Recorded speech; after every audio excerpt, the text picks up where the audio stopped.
একটা ইতিহাস আছে। উনি আমার প্রতিবেশী গোলাম মুস্তফা সাহেব, পাশাপাশি বাসা 50 বছরের মধ্যে।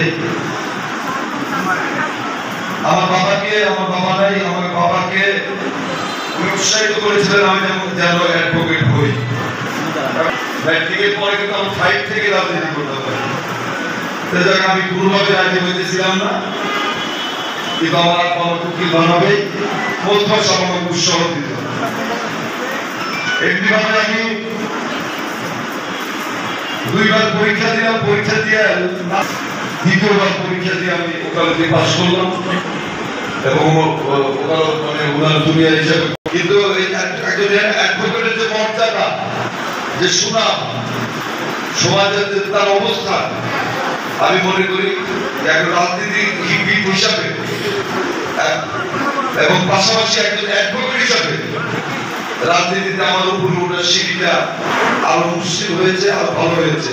এই জন্য আমি আমার অ্যাডভোকেট জীবনটাকে আমি বেশি উপভোগ করতে চাই এবং আইনজীবী হিসাবে আমি সব জায়গায় পরিচয় দেওয়ার চেষ্টা করি।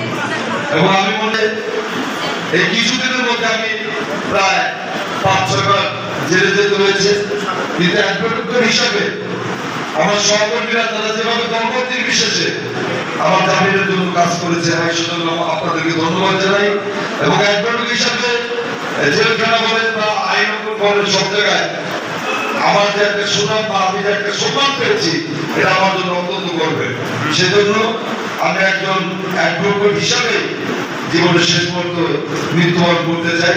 আমি মনে করি যে পেশা হিসাবে অ্যাডভোকেট আমারই এবং রাজনীতি আমার পেশা না, এটাকে আমি উপভোগ করি। এই জন্য আমি স্যারকে ধন্যবাদ জানাই। তিনি জানেন যে তিনি মাঝখানে অনেক অসুস্থ হয়েছিলেন, আমরা ছেড়েই দিয়েছিলাম, কিন্তু আল্লাহ রাব্বুল আলামিন আপনাদের সকলের দোয়ায়, মানুষের দোয়ায় তিনি এখনো ভালো আছেন, সুস্থ আছেন।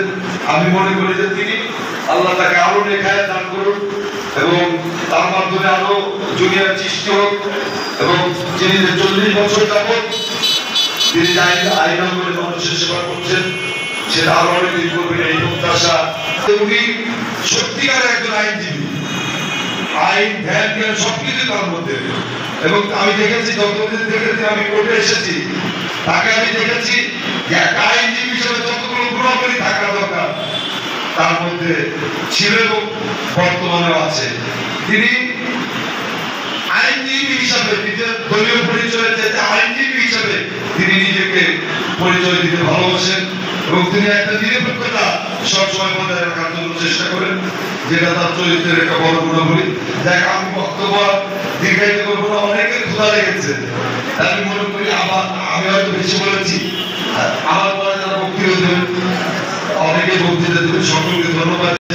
আমরা যাতে আইনজীবী হিসাবে এক এবং ঐক্য থাকতে পারি সেটা আমরা খেয়াল রাখবেন। আপনারা জানেন যে আমরা একটা ছাত্র জনতার গণঅভ্যুত্থানের মধ্যে দিয়ে আমরা একটা নতুন বাংলাদেশ পেয়েছি। অনেক বাংলাদেশে অনেকবার অনেক কিছু হয়েছে, কিন্তু আমরা কিন্তু এখানে সবাই দলমত নির্বিশেষে ভালো আছি। এইভাবে যাতে আমরা সারা জীবনটা কাটিয়ে দিতে পারি, এই আশাবাদ ব্যক্ত করে সকলকে ধন্যবাদ জানাই আমি আমার বক্তব্য শেষ করছি। আল্লাহ হাফেজ, সকলকে ধন্যবাদ। আসসালামু আলাইকুম।